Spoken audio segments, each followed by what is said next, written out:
que despiertan emociones. Román Losinski. Éxitos. Son ahora las 7:10 de la mañana. Gracias por acompañarnos en la señal de éxitos. Estamos llegando desde Caracas a Maracay, Valencia, Puerto La Cruz, Puerto Ordaz, Barquisimeto, El Vigía, Mérida, Táchira, Margarita, Maracaibo, Maturín y la zona de Guarenas. Guatire, transmitimos a través de mundour.com, de nuestras aplicaciones en video. Eso incluye nuestra transmisión a través de YouTube. A ver, compartimos a diario. Y tenemos así desde el 14 de enero que retomamos las transmisiones. Mucho en materia económica y sobre todo en materia petrolera. Tanto que comentamos hoy en nuestros titulares. Lo cierto es que ha estado en Venezuela el secretario de Energía de los Estados Unidos, Chris Wright, ha tenido una agenda muy activa. Estuve ayer jueves en al menos un campo petrolero acompañado por Delcy Rodríguez, las delegaciones de ambos, pero también el presidente de Chevron Venezuela. Y de esa visita, de ese recorrido, se desprenden declaraciones como la que recoge confirmado y que me permito repetir. Las ventas de petróleo venezolano ya superan los $1,000 millones, una cifra que podría quintuplicarse próximamente, según informó el secretario de Estado, del secretario de Energía, de los Estados Unidos, quien elogió en una entrevista la espectacular colaboración de Caracas. Pero que lo importante es que más allá de los $1,000 millones, se espera otros $5,000 millones para los próximos meses. Mucho dinero. Ahora, suficiente. Es cuánto cuando de inversiones petroleras hablamos. Y es por eso que hemos invitado a dos personas absolutamente conocedoras de la materia. Nos acompañan Gilberto Morillo, experto petrolero, consultor energético, quien fue gerente de planificación financiera de PDVSA. Gilberto, bienvenido. ¿Cómo está? Gracias por la invitación. Agradecidos nosotros por aceptarla. Y Osvaldo Felizola, coordinador, profesor del Centro Internacional de Energía y Ambiente del IESA. Osvaldo, bienvenido. Osvaldo, comienzo contigo. ¿Qué detalles conoces de esta visita al oriente del país?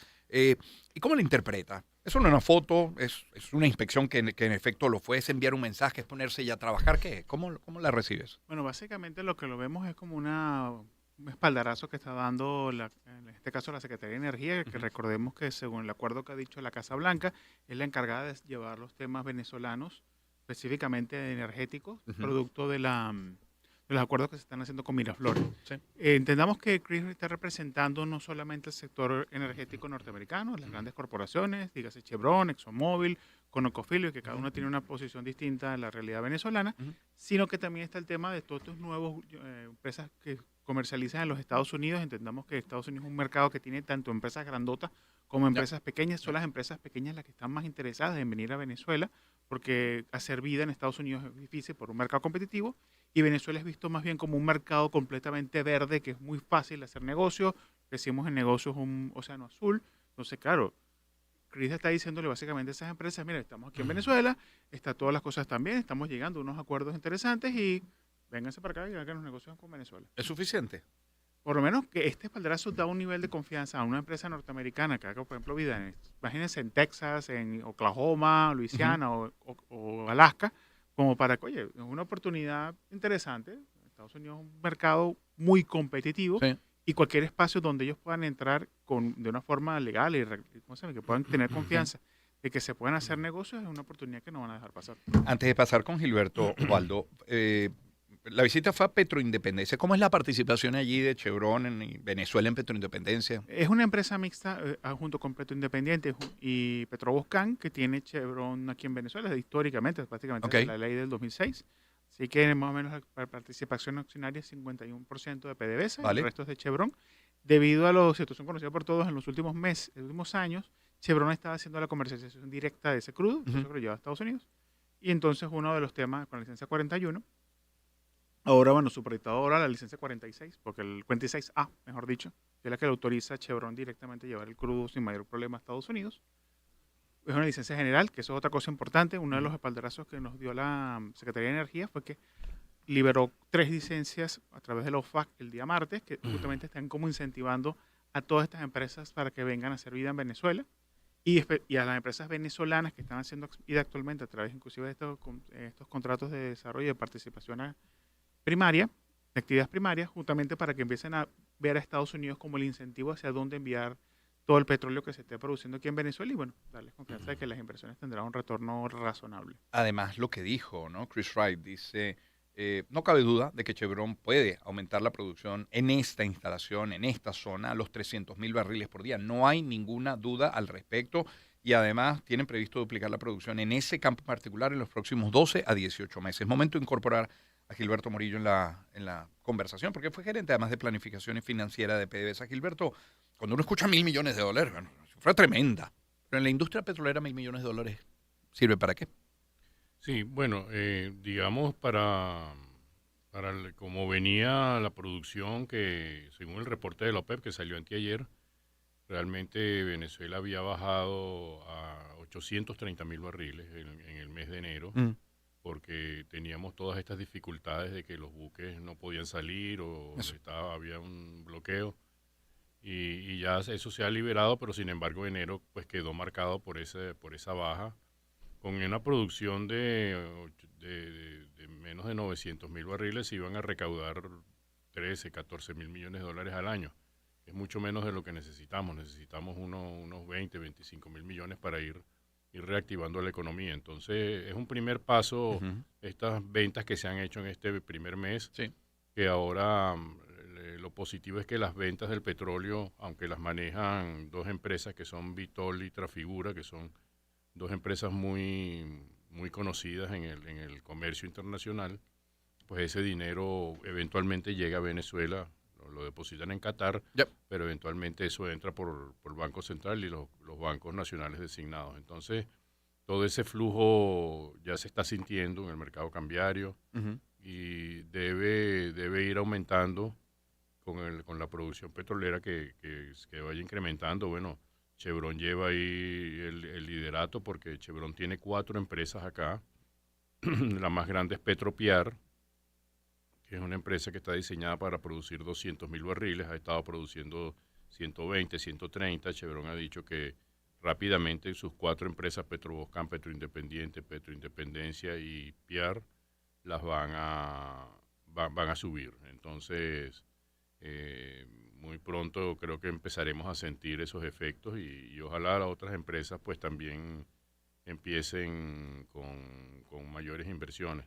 Sobre todo las empresas a las cuales se les debe dinero, porque una de las razones por la que Chevron se quedó acá en Venezuela era para cobrar. Cobrar la deuda, ellos, y la han según se estima, la han bajado considerablemente de 4,000 millones.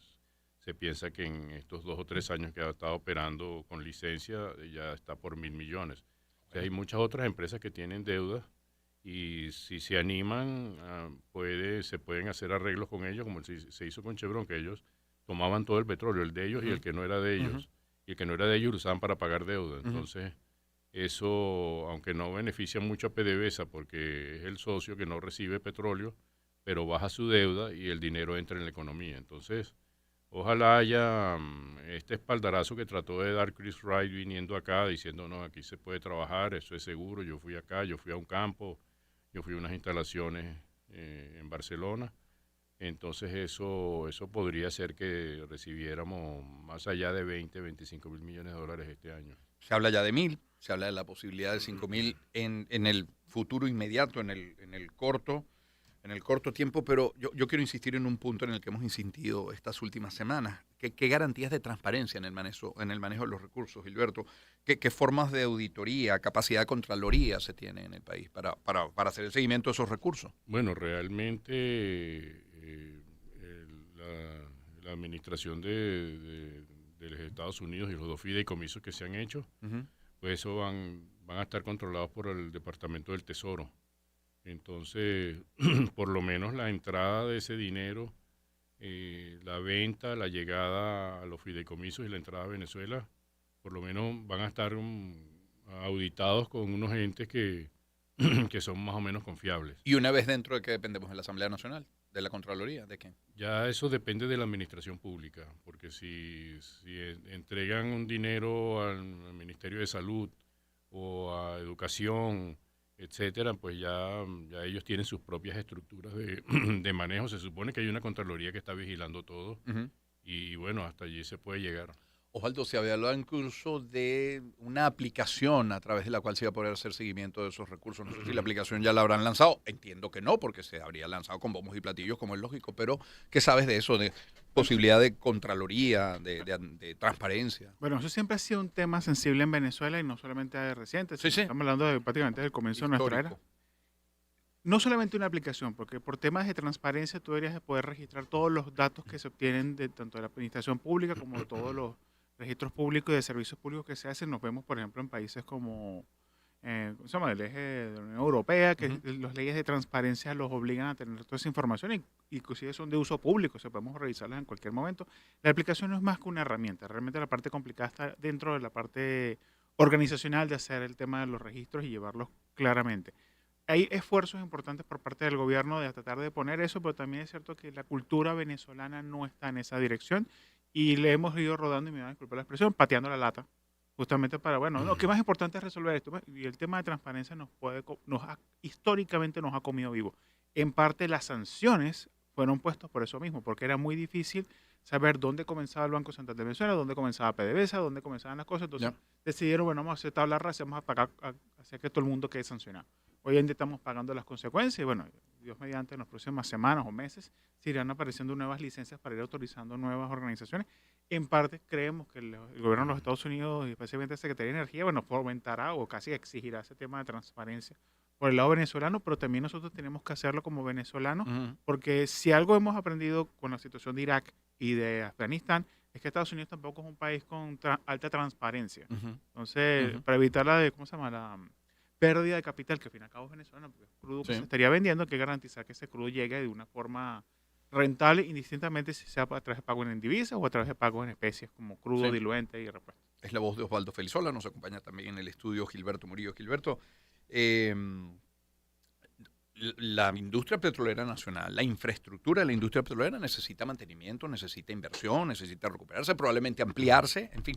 ¿Ese dinero quién lo pone? Ese dinero lo pone Venezuela de lo que recibe, ese dinero lo pone la empresa que venga a invertir, los financistas de esas empresas en sus acuerdos. ¿Quién va a poner el dinero para que esas refinerías brillen como brillaban en el pasado? Sí, bueno, yo creo que hay que enfatizar que se está, digamos, confiando en la inversión privada, porque PDVSA del gobierno nacional pues tienen unos fondos muy limitados y unas exigencias sociales muy altas, entonces tienen que tratar de dirigir hacia allá el máximo. Claro que hay que hacer un cierto mantenimiento mínimo para mantener lo que hay y orgánicamente con algo que te va quedando por acá, por allá de los presupuestos, ir mejorando las infraestructuras. La intención ahora, la orientación es que tú tienes una asociación, por ejemplo, como Petropiar, donde está Chevron con 30% y PDVSA con 70%, que Chevron hace todas las inversiones. Hace todo, mejora los tanques, las bombas, los pozos, hace todo el mantenimiento, nuevas perforaciones, trae los taladros. Y de la parte del petróleo que le corresponde a PDVSA, ellos se cobran allí lo que invirtieron más la deuda anterior. Entonces, todo va a estar muy supeditado a las inversiones privadas. PDVSA podrá, los campos que estén solos de PDVSA, pues ahí está la herramienta de los contratos de servicio, donde pues, se le pueden dar a empresas privadas y ellos hacen las inversiones y se cobran con crudo y se va mejorando todas las instalaciones. Entonces el gran peso es en las inversiones privadas y la gran esperanza es que bueno, se logren atraer más inversionistas, aparte de Chevron, Morel Prom, Repsol, que ya ha dicho, está comprometido a hacer grandes inversiones y se le van a dar más campos. Entonces la empresa privada pues se está animando y esperemos que sigan aumentando esas inversiones porque PDVSA no puede hacer grandes inversiones, más lapso? Que todo mantenimiento. ¿En qué lapso? Es decir, pasar de 1 millón de barriles, alcanzarlo primero, pero pasarlo, llegar a 1,5 millones, y luego a 2, y luego a 2,5 millones, y soñar con los 3 millones o más que llegó a producir Venezuela. ¿Estamos hablando de cuánto tiempo? Mira, hay muchos planes que hemos revisado allí con el IESA, Osvaldo y otros técnicos petroleros que estamos en eso. Pues hemos revisado, hay muchos planes. El plan más, digamos, más popular que hay es uno que son 100,000 millones de dólares en 8 años para llegar a 3 millones de barriles. ¿En 8 años? En 8 años. Eso es muy rápido. Estaba hablando de la industria petrolera, Osvaldo, ¿no? Bueno, aquí el problema que tenemos actualmente, apoyando todo ese tipo, es A ver. la situación que tengan los pozos. Nosotros estamos tomando en cuenta esas simulaciones. Y lo sabemos, se sabe. No se sabe. No se sabe. Vamos a ser sinceros y aquí hay que ser un tema importante. La situación de la industria petrolera es que lamentablemente mucha de la información no la tenemos. Los campos que están más o menos bien conocidos son los de Chevron, porque claro, Chevron está encima de ellos. Y es ya de ahí donde va Chris Wright y por eso dice se ven bien. Se ven bien, pero no todos los pozos están iguales. Por ejemplo, muchos campos que maneja opera directamente PDVSA, vamos a poner nombre y apellido, el agua de Maracaibo, no se conoce muy bien toda la situación de todos los pozos. Entonces, una de las preocupaciones que hay es la recuperación de esos pozos. Por eso que Randstad pone incluso 25 años para llegar a ese número de los 3,5 millones de barriles. También es un número tal vez un poquito extremo. Si algunos han demostrado los pozos venezolanos que son más confiables de lo que realmente son. Una de las cosas, de las bendiciones que nos dio Dios, no solamente nos dio un clima maravilloso, sino también nos dio unos yacimientos bastante resilientes, por poner una expresión bastante clara. Y más aún viendo todo el tema que se está viendo ahorita, que estos nuevos avances tecnológicos, con el tema de fracking, para los que no saben, Venezuela es el agua de Maracaibo específicamente es candidato a esta tecnología. Entonces, pueden ver el escenario. Se manejan números, algunos un poquito más optimistas, que hablan de unos 5 o 8 años, como dice el profesor. También otros que lo manejan unos 12, 15. Incluso hay un modelo, para que más o menos sepan que, aunque se ve poco viable, de que en 15 años estaríamos en los 6 millones de barriles. Pero claro, ahí depende mucho, lamentablemente, de la situación. Y otro es el tema de la estabilidad política que ocurre en Venezuela durante todo este proceso de desarrollo, porque si algo hemos aprendido con las compañías norteamericanas que todavía están picadas de culebra.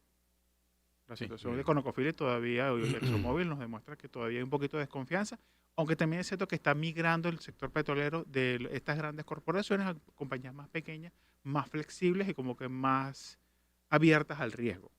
Es la voz de Osvaldo Felizuela, nos acompaña también Gilberto Murillo. Gilberto, dan por sentado que la ley de hidrocarburos, tal como fue aprobada, digamos, complace, satisface, es suficiente para que Estados Unidos continúe con esta alianza y con sus intenciones de impulsar el negocio petrolero. Es decir, estas señales de comienzos de año, estas primeras señales, las primeras declaraciones, lo hecho en la Asamblea Nacional, apuntan bien.